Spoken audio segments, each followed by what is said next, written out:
नमस्कार, share knowledge SAP में एक बार आपका फिर से स्वागत है। आज इस वीडियो में मैं आपको कवर करवाने वाला हूँ एसएपी सपोर्ट पैकेज मैनेजर और सेंट के बारे में। अगर आप एसएपी बेसिस कंसल्टेंट हो तो ये आपकी रिस्पॉन्सिबिलिटी रहती है कि आपको सपोर्ट पैकेज मैनेजर क्या है, उसको कैसे अपग्रेड करते हैं वो पता होना चाहिए। साथ में इन दोनों का कंसेप्ट क्या है, मतलब दोनों मतलब SPAM स्पैम और दूसरा है सेंट। तो सबसे पहले आप ये जान लीजिए कि ऐसे सपोर्ट पैकेज मैनेजर होता क्या है। सपोर्ट पैकेज मैनेजर मतलब क्या होता है कि जब आप एसएपी खरीदते हो कोई भी कंपनी के लिए तो उसमें कुछ जो पैकेज होते हैं वो प्री डिफाइंड आते हैं, जैसे कि बेसिस का है, एबेप का है। बाकी के जो होते हैं जो ऐसे आपको HR का अगर खरीदना है तो उसके लिए अलग से खरीदना पड़ता है। अगर FICO के कुछ बेसिक फंक्शनलिटी के सिवा है कुछ तो आपको अलग से खरीदनी पड़ती है। तो जो अलग से होता है उसको एसएपी ने अलग अलग मॉड्यूल और पैकेज बना के रखा होता है। तो इसी को बोलते हैं सपोर्ट पैकेज मैनेजर। मतलब कि आपका जो पैकेज है उसमें कौन कैसी फंक्शनलिटी होनी चाहिए और कौन कौन सी नहीं होनी चाहिए। अगर आपको देखना है कि आपके सिस्टम में एग्जिस्टिंग सपोर्ट पैकेज मैनेजर कौन कौन से है तो आप यहाँ से कोई भी एसएपी सिस्टम में सिस्टम पे क्लिक करिए। इसके बाद यहाँ पे स्टेटस का टैब मिलेगा। अभी जैसे नया GUI आया है तो नया GUI में थोड़ा डिफिकल्ट रहता है। इस GUI में मैंने इसीलिए रखा है कि ये देखने में थोड़ा बेटर रहता है। उसके बाद हमें यहाँ पे देखिए कंपोनेंट मैनेजर पे यहाँ पे क्लिक करना है। यहाँ पे क्लिक करेंगे तो आपकी सिस्टम में जो भी एग्जिस्टिंग होंगे वो यहाँ पे आपको वर्जन के नंबर के साथ दिख जाएगा और सामने उसकी थोड़ी एक लाइन में इंफॉर्मेशन मिलेगी कि SAP APA SAP। मतलब ये क्या रहता है, ये प्री डिफाइंड रहते हैं कुछ पैकेज और कुछ पैकेज आपको एक्स्ट्रा अलग से खरीदने पड़ते हैं। तो ये होता है सपोर्ट पैकेज मैनेजर। अभी बात करेंगे हम सेंट की। सेंट और सपोर्ट पैकेज मैनेजर में ज़्यादातर लोगों को कन्फ्यूजन रहता है कि ये दोनों क्या है। सेंट मतलब क्या होता है कि उसको बोलते हैं एड ऑन इंस्टॉलर, और एड ऑन इंस्टॉलर इसी के ऊपर से उसका नाम पड़ा है SAINT. SAP add on installer इसका नाम है सेंट। तो सपोर्ट पैकेज मैनेजर का स्पैम और एड ऑन इंस्टॉलर को बोलते हैं सेंट। अब इन दोनों में डिफरेंस क्या है। अगर आपकी सिस्टम में कोई नया पैकेज इंस्टॉल कर रहे हो तो आपको सपोर्ट पैकेज मैनेजर यूज़ करना पड़ता है। लेकिन अगर आपके सिस्टम में कोई ऑलरेडी पैकेज इंस्टॉल्ड है, अवेलेबल है, लेकिन उसमें कोई एक्स्ट्रा फंक्शनलिटी आप ऐड कर रहे हो, मतलब कि SAP ने जैसे कि टाइमली अगर एग्जिस्टिंग फंक्शनलिटी है लेकिन उसमें जैसे आपको मैं बेसिक एग्जांपल दूँ तो आप विंडोज़ ऑपरेटिंग सिस्टम वगैरह यूज़ करते हैं। तो हम विंडोज़ यूज़ करते थे लेकिन साथ में कभी कभी पता है उसमें अपडेट्स आते हैं, तो अपडेट्स वगैरह होते हैं ना, इस तरीके का कंसेप्ट SAP में भी रहता है। तो सेंट और स्पम में यही डिफरेंस है। दोनों का काम अलग अलग है लेकिन दोनों को इंपोर्ट करने की मेथड एक ही है। तो इस वीडियो में मैं आपको आज SPAM मतलब सपोर्ट पैकेज मैनेजर कैसे अपग्रेड करते हैं वो दिखाने वाला हूँ। अभी इसके लिए सबसे पहले आप जब भी सपोर्ट पैकेज मैनेजर या कोई भी सिस्टम रिलेटेड काम कर रहे हो तो ये SAP का रिकमेंडेशन है कि आपको क्लाइंट 000 से ही लॉगिन करना है। तो सबसे पहले हम यहाँ पे क्लाइंट 000 से लॉगिन करेंगे। यहाँ पे जाने के बाद मैं मैन्युअली ऐड करूँगा 000। उसके बाद मैं यहाँ पे ID डालूंगा DDIC, क्योंकि हमें ID भी DDIC ही यूज़ करना रहता है। यहाँ पे मैं अपना पासवर्ड एंटर करूँगा। जैसे एंटर किया ये लॉगिन हो गया, लॉगिन स्क्रीन आ गया। अब यहाँ पे मैं टी कोड ऐड करूँगा SPAM सपोर्ट पैकेज मैनेजर का टी कोड ये है। ये करेंगे तो आप अगर आपके पर्सनल सिस्टम यूज़ कर रहे हो तो आपको इस तरीके का एरर आएगा। ये एरर मतलब क्या है कि SAP आपको बता रहा है कि आपके पास टेम्पररी लाइसेंस है, क्योंकि ये जनरली SAP का लाइसेंस जिस कंपनी ने खरीदा होता है उसको S लाइसेंस से, जो मैंने पिछले एक वीडियोस में ऑलरेडी कवर अप करवाया है S लाइसेंस, वो वीडियोस बहुत जल्द आपको देखने को मिल जाएगा। तो वो लाइसेंस का है, ज़्यादा इसमें कोई बड़ी बात नहीं है। तो अगर आपके घर पे आ रहा है तो 3 मंथ से 4 मंथ का रहेगा, वो आपको यूज़ करना है। तो इसको आपको इग्नोर करके यस देना है। यहाँ पे यस देने के बाद आपको यहाँ करेंगे तो देखिए आपको इसका करंट वर्जन देखने को मिलेगा। तो अगर आपको कहीं पे भी कोई पूछता है कि भाई आपकी सपोर्ट पैकेज मैनेजर का वर्जन कौन सा है तो आप स्पैम टी कोड एंटर करके भी यहाँ पे जो वर्जन लिखा है वो देख सकते हैं। अब इसमें क्या है, वर्जन 7.31 और इसका पैच नंबर है 43। मतलब ऐसे बोला जाता है 7.31 पैच नंबर 43। अगर आप वर्जन पूरा बिल्कुल नया कर रहे हो तो 5 आएगा, लेकिन आप एग्जिस्टिंग में कुछ ऐड कर रहे हो तो उसका पैच नंबर चेंज होगा। ठीक है, अभी ये टी कोड हम ओपन कर लिया। इसका थोड़ा बेसिक मैं बता दूं कि यहाँ पे ये जो सपोर्ट पैकेज मैनेजर है वो भी आपकी ट्रांसपोर्ट रिक्वेस्ट की तरह ही काम करता है। मतलब इसमें सेम कंसेप्ट है, लेकिन बैकएंड में सिस्टम खुद ट्रांसपोर्ट रिक्वेस्ट करता है, इसीलिए आपको ये पैकेज जो स्क्रीन है थोड़ा डिफरेंट दिख रहा है, HTMS की जैसा नहीं लग रहा है। यहाँ पे 3 कलर रहते हैं, और ये अगर आप SAP में एग्जिस्टिंग काम कर रहे हो तो आपको पता होगा कि रेड, ग्रीन और येलो, ये 3 रहते हैं। ग्रीन है मतलब आपके सिस्टम ओके है, रेड है मतलब आपका सिस्टम में एरर है, और येलो है मतलब वार्निंग है, या तो कुछ इंपोर्ट होके रखा है लेकिन आपने उसको एग्जीक्यूट नहीं किया है। यहाँ पे आपको एग्जिस्टिंग अगर पैकेज देखने हैं तो आप यहाँ पे जाइए, यहाँ पे क्लिक करिए और यहाँ पे डिस्प्ले पे क्लिक करेंगे तो जितने भी एग्जिस्टिंग पैकेज मतलब आपके सिस्टम में इंस्टॉल्ड है प्रॉपर, उसका लिस्ट आपको यहाँ पे मिल जाएगा। ये थोड़ा टाइम लेगा क्योंकि इसमें काफ़ी सारे कंपोनेंट ऑलरेडी जब सिस्टम इंस्टॉल करते हो उस टाइम आ जाता है। जैसा मैंने बताया था कि एग्जिस्टिंग जो भी पैकेज होंगे उसके वर्जन के साथ यहाँ पे आपको देखने को मिल जाएगा। तो इस तरीके से आप देख सकते हो। इसके बाद वापस आएंगे, अभी इसको इंपोर्ट करना है। अब इंपोर्ट करने के लिए यहाँ पे हमें जाना है सपोर्ट पैकेज, और यहाँ पे आपको ऑप्शन दिया जाता है लोड पैकेज। अब लोड पैकेज में आपको 2 ऑप्शन और दिए जाते हैं, फ्रॉम फ्रंट एंड और फ्रॉम एप्लीकेशन सर्वर। अब ये कंसेप्ट क्या होता है? फ्रॉम फ्रंट एंड मतलब आपका आप जिस कंप्यूटर या लैपटॉप से यूज़ कर रहे हो वो फ्रंट एंड होता है। अब एप्लीकेशन सर्वर क्या होता है? जैसे मैंने बताया था कि हमारा SAP R3 3 लेयर सिस्टम है। एक प्रेजेंटेशन लेयर सिस्टम होता है, दूसरा होता है एप्लीकेशन लेयर, और 3rd नंबर पे होता है डेटाबेस लेयर। तो जो हम बड़ी सिस्टम्स होती है कंपनी में, क्या होता है कि एप्लीकेशन, डेटाबेस और जो फ्रंट एंड तीनों अलग अलग रहते हैं। जो एंड यूज़र रहते हैं, मतलब जो एंड यूज़र मतलब क्या होता है कि हम लोग जो बेसिस कंसल्टेंट होते हैं उनका भी सिस्टम में यूज़ करने के लिए तो हम लोग जो अपनी नॉर्मल सिस्टम ही यूज़ करते हैं। तो वो जो सिस्टम है जिसमें एप्लीकेशन या डेटाबेस इंस्टॉल्ड नहीं है, सिर्फ GUI इंस्टॉल्ड है, उसको बोलते हैं फ्रंट एंड। बाकी का जो नॉर्मल सर्वर होता है उसको बोलते हैं एप्लीकेशन, और सर्वर के बाद जो 3rd पोर्शन रहता है वो होता है डेटाबेस।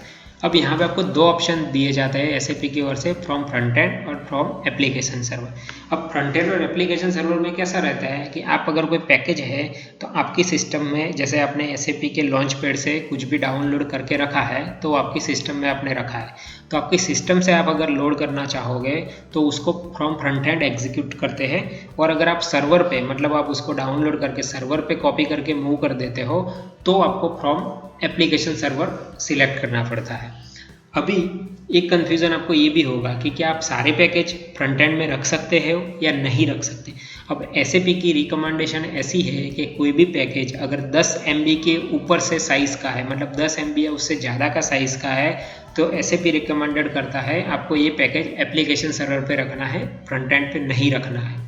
अब ये ऐसा क्यों कहा SAP ने, इसके पीछे क्या लॉजिक है वो मैं बताता हूँ।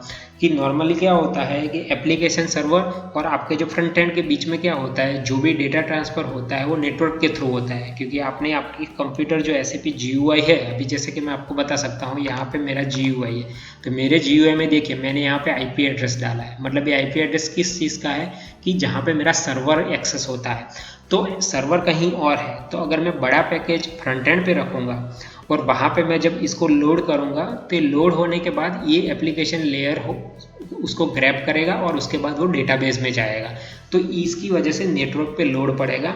और कभी कभी क्या होता है कि पैकेज की अगर साइज़ ज़्यादा हो तो नेटवर्क की वजह से ट्रबल हो सकती है।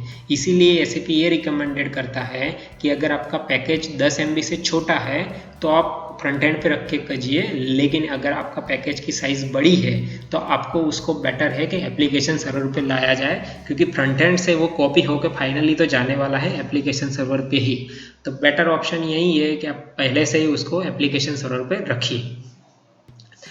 अभी ये बताऊंगा मैं कि ये रखते कहाँ पे। अभी जैसे कि मेरा जो सिस्टम है उसमें तो हमारा पर्सनल सिस्टम है, इसीलिए हम लोगों का तो सर्वर और फ्रंट एंड एक ही होता है। तो यहाँ पे मैंने जहाँ USR डायरेक्टरी रखी है वहाँ पे हम जाएंगे। अब आपको कभी कभी डाउट होगा कि ये USR डायरेक्टरी वगैरह क्या है, तो SAP भी एक ऑपरेटिंग सिस्टम की जैसा ही इतना बड़ा है, तो इसका अगर आपको डायरेक्टरी स्ट्रक्चर देखना है, क्योंकि काफ़ी टाइम आपको ये भी पूछा जाता है इंटरव्यूज़ वगैरह में, और आप बेसिस कंसल्टेंट हो तो आपको पता होना चाहिए कि SAP का डायरेक्टरी स्ट्रक्चर आपके यहाँ पे कौन सा है। तो आपको डायरेक्टरी स्ट्रक्चर देखना है तो उसके लिए एक टी कोड में बताता हूँ। विंडोज़ ऑपरेटिंग सिस्टम है तो आप इजीली देख पाओगे, लेकिन लिनक्स सिस्टम है तो लिनक्स में GUI नहीं रहता है। तो आपको उसको कमांड से देखना पड़ता है। तो यहाँ पे उसका कमांड है, ट्रांजैक्शन कोड है AL11। AL11 में आपको आपकी सिस्टम में जो भी डायरेक्टरी स्ट्रक्चर बना है वो पूरा यहाँ से आपको दिख जाएगा। अब देखिए यहाँ पे पूरी डायरेक्टरी आपको मिल जाएगी और यहाँ पे नहीं, लास्ट लेवल तक, डिटेल तक मिलेगी। मतलब जैसे कि आप किसी के ऊपर डबल क्लिक करोगे तो आपको इसके पीछे कौन सा बैकएंड है, कितने फोल्डर्स है, कौन सी फाइल कहाँ पे रखी है, वो सब आपको मिल जाएगा। आप इसको यहाँ पे क्लिक करके यहाँ से एडिट भी कर सकते हैं और आप OS लेवल से जाके भी उसको एडिट कर सकते हैं। तो ये जस्ट मैंने बताने के लिए बताया कि आपको अगर SAP का डायरेक्टरी स्ट्रक्चर देखना है तो आप ऐसे देख सकते हैं। इसके बाद अभी मैं बताऊंगा कि जो पैकेज है वो रखना कहाँ है। SAP का स्टैंडर्ड है पैकेज आपको रखना है ट्रांजैक्शन, मतलब कि ट्रांसपोर्ट रिक्वेस्ट की जो डायरेक्टरी होती है उसमें ट्रांस में रखना है। ट्रांस में रहेगा EPS फोल्डर में। अब TR वगैरह जो रखते हो वो को फाइल और डेटा फाइल में रहती है। मतलब आपकी जो ट्रांसपोर्ट रिक्वेस्ट है वो दो जगह पे रहती है, को फाइल्स और डेटा फाइल। ये पोर्शन में बाद में कवर अप करवाऊंगा जब HTMS के कॉन्फ़िगरेशन का वीडियो बनाऊंगा। आज मैं आपको करवा रहा हूँ EPS। अब ये EPS का मतलब क्या होता है? EPS है, उसके अंदर दो और रहते हैं फोल्डर, इन और आउट, और थर्ड वन रहता है लॉग। लॉग का ऑलरेडी आपको पता होगा कि आप जो भी ट्रांजैक्शन वगैरह कुछ भी करते हो तो उसका एक लॉग बनता है डिबगिंग के लिए, और कभी कभी इश्यू हो जाते हैं तो रीड करने के लिए, तो एक लॉग है। अब EPS, ये याद रखिएगा कि काफ़ी टाइम इंटरव्यूज़ में भी आपको एक क्वेश्चन पूछा जाता है कि EPS का मतलब क्या होता है। EPS का मतलब है electric parcel service. Electric parcel service, ये मीनिंग है EPS का। अब यहाँ पे आपको जो भी पैकेज है वो रखना है इन डायरेक्टरी में। ठीक है, ये इन डायरेक्टरी है, मैंने अभी खाली रखी है। अब यहाँ से मैं पैकेज कॉपी करूँगा। ये अपना पैकेज है, यहाँ पे मैंने कर दिया। अब जो पैकेज SAP से हम रखते हैं वो सार रहता है। ठीक है, पुराने सिस्टम्स में आपको अनकार करना पड़ता था, अभी सिस्टम ऑटोमेटिक है तो आपको अनकार करने की ज़रूरत नहीं है। यहाँ रखने के बाद अब हम यहाँ पे इसको सपोर्ट पैकेज में जाएंगे। अभी हमने कहाँ पे रखा है? अगर ये EPS डायरेक्टरी में ना रखा होता तो हमें फ्रंट एंड सिलेक्ट करना पड़ता है। जैसे मैं बता दूं कि फ्रंट एंड करोगे तो आपको यहाँ पे पाथ दिया जाएगा। देखिए, आपको पूछता है कि आपकी फाइल सार या कार एक्सेप्ट कीजिए, लेकिन अगर आपने ये एप्लीकेशन वाला पोर्शन रखा है तो ऑटोमेटिकली उसका path pre defined EPS folder के अंदर से ही उठाएगा, तो हमें यहाँ पे पाथ देने की ज़रूरत नहीं है। ये पाथ को आपको अगर एडिट करना है तो आप AL11 में जाइए, वहाँ पे डायरेक्टरी स्ट्रक्चर देखिए, उसके बाद आप RZ10 पैरामीटर में जाना है और वहाँ से आप पैरामीटर एडिट करके वो पाथ एडिट कर सकते हैं। लेकिन ये पाथ एडिट करने का कोई मतलब नहीं है, क्योंकि स्टैंडर्ड यही है, तो बेटर है कि आप स्टैंडर्ड को फॉलो करेंगे तो बेटर रहेगा आपके लिए। अब मैं क्लिक करूँगा फ्रॉम एप्लीकेशन सर्वर पे, तो वो हमने जो भी पैकेज रखा है वो वहाँ पे ऑटोमेटिक अभी प्रोसेस शुरू हो जाएगी। देखिए यहाँ पे आ गया पाथ ऑफ EPS इनबॉक्स, मतलब ये हमारा होस्ट का नाम, ये SAP MNT डायरेक्टरी, ये ट्रांस, EPS और इन हमने यहीं पे रखा है। अब देखिए क्या बता रहा है, do you want to upload OCS package from the EPS, मतलब ये जो पैकेज है सपोर्ट पैकेज मैनेजर है उसको OCS पैकेज बोलते हैं SAP की लैंग्वेज में, तो हमें करना है यस। अब हम यस किया, देखिए नीचे आपको प्रोसेस दिखेगी। अभी आप नीचे देख सकते हो कि नीचे प्रोसेस हो रहा है, देखिए ये अपलोडिंग हो रहा है, देखिए ये इन्फॉर्मेशन आ गई। अब ये कैसे, ये कब बनता है कि जैसे बताया कि ऑटोमेटिक जब फाइल आपकी अनुसार होती है, मतलब एक्सट्रैक्ट होती है, तो इस फाइल में आपकी दो ही फाइल रहती है। एक SMF, ये SMF क्या रहता है कि SAP का एक सिग्नेचर रहता है, सिग्नेचर वैलिड हो या नहीं है उसका फाइल है, और दूसरा जो रहता है वो आपकी जो पैच है, मतलब आपका पैच, जैसे कि सपोर्ट पैकेज मैनेजर के अंदर एक पैच रहता है, वो पैच है, ये है वहाँ। यहाँ पे आपको उसका पाथ वगैरह देखने को मिल जाएगा, देखिए कि यहाँ से यहाँ पे है। अब मैं यहाँ पे क्लिक करूँगा, ये सिर्फ इन्फॉर्मेशन के लिए होता है। इसके बाद मुझे यहाँ पे क्लिक करना है। देखिए अभी आपको नीचे मैसेज क्या आया, मैं डबल क्लिक कर रहा हूँ तो आपको बड़ा मैसेज देखने को मिलेगा। मैसेज में ये बता रहा है कि file SPAM SAINT updated version कि ये सक्सेसफुली ट्रांसफ़र हो गया है, और ये है, मतलब ये क्या कह रहा है कि हमने जो EPS इनबॉक्स डायरेक्टरी थी उसके बाद वहाँ पे जो फाइल एक्सट्रैक्ट होने वाली थी वो एक्सट्रैक्ट हो गई है। अब हमें आगे की प्रोसेस करनी है। इसके बाद अब हमें न्यू सपोर्ट पैकेज आ गया। अब न्यू सपोर्ट पैकेज पे हम डिस्प्ले करेंगे। देखिए डिस्प्ले किया तो मैसेज आ गया कि अभी हमने जो भी ऐड किया है, मतलब हमारा अभी पैकेज था ये 731 लिखा है, इससे पहले कौन सा लिखा था 0043। तो ये अपडेट होने के बाद हमारा सिस्टम का पैकेज कौन सा बनेगा 0072। ठीक है, इसको बोलते हैं SAP OCS पैकेज। अब ये इंफॉर्मेशन आने के बाद आपको यहाँ पे करना है क्लिक इंपोर्ट। ये इंपोर्ट करेंगे तो सिस्टम ऑटोमेटिकली काम करना शुरू हो जाएगा।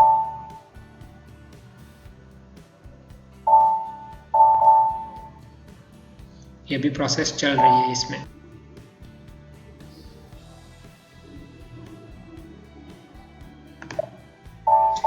अभी देखिए यहाँ पे पैकेज कनेक्ट हो रहा है और नीचे देखिए कि TP कनेक्टेड सक्सेसफुली वगैरह आ रहा है। मतलब क्या होता है इसका कि ये एक्चुअली जो आपका पैकेज है वो भी एक ट्रांसपोर्ट रिक्वेस्ट ही बनता है और ट्रांसपोर्ट रिक्वेस्ट के थ्रू ही आपके सिस्टम में आता है। अब मैं आपको आपकी जानकारी के लिए एक और बात बता दूं कि कोई भी SAP बेसिस या कोई भी SAP सीखने के लिए मैंने काफ़ी सारे लोगों से डिस्कशन होती है, फॉरम वगैरह में लोग मुझे मिलते हैं, पूछते हैं। तो लोगों का एक क्वेश्चन मैंने हर जगह देखा है कि उनको एक प्रॉपर चाहिए कोर्स कि नहीं भाई मुझे तो कोई इंस्टीट्यूट में जाके करना है। तो मैं आपको आपकी जानकारी के लिए एक बात बता दूँ कि आप कहीं पे भी जाओ, SAP में कैसा है कि कोई भी चीज़ स्टेप बाय स्टेप नहीं होती है। ये जो वीडियो ट्यूटोरियल वगैरह है, ये वीडियो ट्यूटोरियल आपको, आप कहीं पे काम कर रहे हो या आप उसके रिलेटेड पढ़ रहे हो तो आपको उसमें हेल्प करेंगे। मेहनत आपको खुद ही करनी पड़ेगी। आप अगर ऐसा सोच रहे हो कि आपको स्कूल की तरह कोई एक पूरा इंडेक्स दे देगा और इंडेक्स के बाद आप पढ़ लोगे और उसके बाद आप SAP बेसिस कंसल्टेंट या MM कंसल्टेंट बन जाओगे, तो ये गलत बात है। काफ़ी जगह पे मैंने देखा है, काफ़ी सारे लोग पूछते हैं कि भाई हमें बेसिस ट्यूटोरियल वगैरह से ऐसा बताइए कि जो फिक्स हो। तो उनको मैं जब सजेस्ट करता हूँ तो वो लोग ये बोलते हैं कि नहीं भाई हमें तो लाइन में चाहिए, क्योंकि लाइन से हम लोगों को पता चलता है और हम सीखते हैं। एक्चुअली होता क्या है कि आप इंस्टीट्यूट वगैरह में जाते हो तो होता क्या है कि कोई भी जो इंडस्ट्री का जो कंसल्टेंट होगा वो इस तरीके के सिलेबस में बिलीव नहीं करता है। और मैं खुद भी बता रहा हूँ क्योंकि मैं खुद भी इंडस्ट्री में काम करता हूँ, उसके एक्सपीरियंस के ऊपर से बताता हूँ कि आपको ये सब चीज़ें हेल्प करेगी, लेकिन पढ़ाई आपको खुद करनी पड़ेगी। आप कोई भी इंस्टीट्यूट में जाओगे तो भी इसीलिए तो SAP ने भी आपको कोई ऐसा फिक्स सिलेबस नहीं दिया होगा। आप इंडस्ट्रीज़ में कहीं पे भी जाओगे तो उसमें कोई ऐसा फिक्स सिलेबस नहीं होता है। तो आप अगर ऐसा सोच रहे हो कि नहीं आपको कोई इंस्टीट्यूट में जाना है और उसके बाद आपको सीखना है, तो वो आपकी गलतफहमी है कि आप इंस्टीट्यूट में जाओगे और आपको एक प्रॉपर सिलेबस मिलेगा और सिलेबस के बाद आप कंसल्टेंट बन जाओगे। ऐसा नहीं है, क्योंकि SAP सिस्टम ऐसा है और थोड़ा कॉम्प्लिकेटेड भी है। आपको जो भी अभी मैं जो स्टेप वगैरह दिखा रहा हूँ वही स्टेप अगर आप अपनी सिस्टम में करोगे तो आपको कुछ और एरर भी आ सकते हैं। तो SAP सिस्टम कैसा है कि जो स्टेप्स वगैरह है वो आपको एंट्री दिलाएंगे, उसके बाद जो R&D वगैरह है वो तो आपको खुद ही करनी पड़ेगी। तो मेरा ये सजेशन रहेगा कि आप जो 40-50 हज़ार रुपये देके कहीं कोर्स करते हो और वो इंस्टीट्यूट में जाते हो तो आप जाइए, लेकिन उस इंस्टीट्यूट वाले से फिर आप इस तरीके की डील कीजिए कि वो आपको जॉब दिलाने में मदद करे। क्योंकि SAP में जॉब मिलना बहुत डिफिकल्ट होता है, क्योंकि इंडस्ट्री में क्या होता है कि SAP कंपनी में ज़्यादातर डायरेक्टली रिक्रूटमेंट नहीं होती है। तो ऐसा कोई इंस्टीट्यूट है जहाँ पे आपको डायरेक्टली बोलता है कि ठीक है आप हमारे यहाँ से कोर्स करिए, उसके बाद हम जो भी प्रोजेक्ट्स वगैरह होंगे उसमें आपको इन्वॉल्व करेंगे, तो आप जाइए उनके साथ।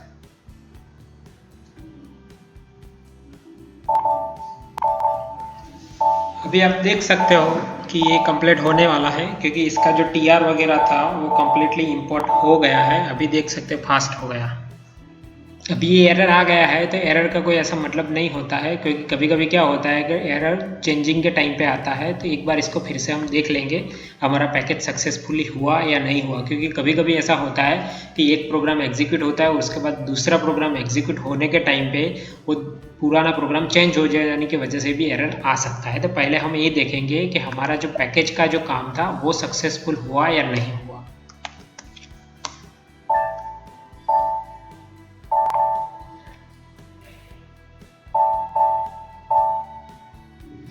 अभी जैसे मुझे लग रहा है कि ये हो गया होना चाहिए, और हाँ कम्प्लीटली। अभी आप देख सकते हो कि सपोर्ट पैकेज वर्जन हमारा इससे पहले 7.3143 था, अभी आप देख सकते हो कि 0072 हो गया है। तो मतलब कि हमारा जो सॉफ्टवेयर सपोर्ट पैकेज मैनेजर था वो अपग्रेड हो गया है। और जैसे मैंने बताया कि किस तरीके से होता है, और इससे पहले एरर भी आया, तो मैंने पहले भी आपको बताया था कि एसएपी में कैसा है कि सिस्टम इतना बड़ा रहता है, तो सिस्टम जब रन टाइम पे होता है, क्योंकि नॉर्मली हम क्या सोचते हैं कि एरर आ गया मतलब नहीं हुआ होगा, लेकिन एसएपी में नहीं है।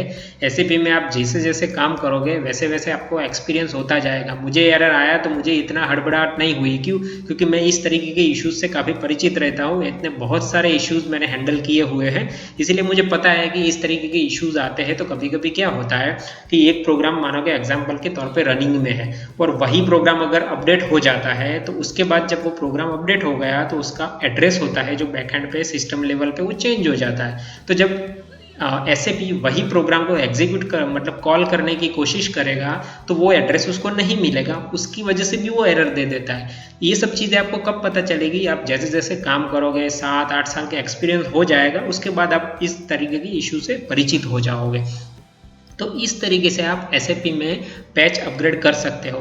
सेंट में भी अगर आप देखोगे तो सेंट का भी सेम पैटर्न है। मैं सेंट का आपको टी कोड दिखा देता हूँ, और यहाँ पे आप देख सकते हो कि ये तो आपको पता चल गया। इसके बाद हमें यहाँ से बाहर चले जाना है। अभी मैं यहाँ पे जाऊँगा सेंट में टी कोड। अभी सेंट टी कोड में हम आ गए। यहाँ पे भी देखिए ये सेम वर्जन है। मैंने बताया था ना कि सेंट और स्पैम का सेम एक ही पैटर्न रहता है, और यहाँ पे आपको अलग अलग मिलेगा। तो सेंट का मैंने आपको यूज़ बताया कि एग्जिस्टिंग पैकेज है, लेकिन उसमें कुछ छोटा सा पैच वगैरह है, जैसे कि यहाँ पे लिखा है एड ऑन इंस्टॉलेशन टूल।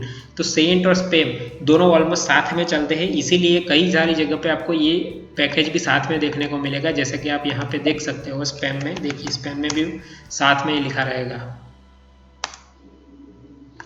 देखिए इंपोर्ट स्पैम सेंट अपडेट। तो आप इस तरीके से एसएपी में सपोर्ट पैक अपडेट कर सकते हो। फिलहाल अभी इसी सिस्टम में सपोर्ट पैक इस तरीके से होता रहा। अभी जैसे नए हाना वगैरह जो सिस्टम आ गए हैं उसमें आपको ये सब करने की ज़रूरत नहीं है, उसमें ऑटोमेटिकली आप लॉन्च पैड पे जाके ही पूरा अपग्रेड कर सकते हो। लेकिन फिलहाल ये जो पैटर्न है ये ओरिजिनल पैटर्न है, मतलब बैकएंड में तो ऐसे ही वर्क होता है। अगर स्पैम और सपोर्ट मतलब अब मैं एक दूसरा आपको एग्जांपल बता दूं कि आपने काफ़ी सारी जगह पे सम टूल के बारे में भी सुना होगा। तो सम टूल और सपोर्ट पैकेज मैनेजर का काम एक ही है, लेकिन अगर आप बल्क में अगर ज़्यादा पैकेज एक साथ आपको करने हैं तो आपको सम टूल के थ्रू करने हैं, क्योंकि सपोर्ट पैकेज मैनेजर में आपको 1 by 1 होता है और सिस्टम टाइम थोड़ा ज़्यादा लेता है। तो अगर सिंगल पैकेज है तो आपको सपोर्ट मैनेजर मतलब स्पैम से करना है, और अगर बल्क में करना है तो आप सम टूल से कर सकते हैं। आई होप दोस्तों आपको वीडियो काफ़ी इन्फॉर्मेटिव लगा होगा। वीडियो को प्लीज़ लाइक, शेयर और सब्सक्राइब कर दीजिए। और दूसरा एक बात बताना मैं भूल गया कि मेरे पिछले वीडियोस को काफ़ी अच्छा रिस्पांस मिला था, उसके लिए आप सब लोगों का एक बार फिर से धन्यवाद। दूसरे वीडियोस में बहुत जल्द मिलेंगे, तब तक के लिए टेक केयर।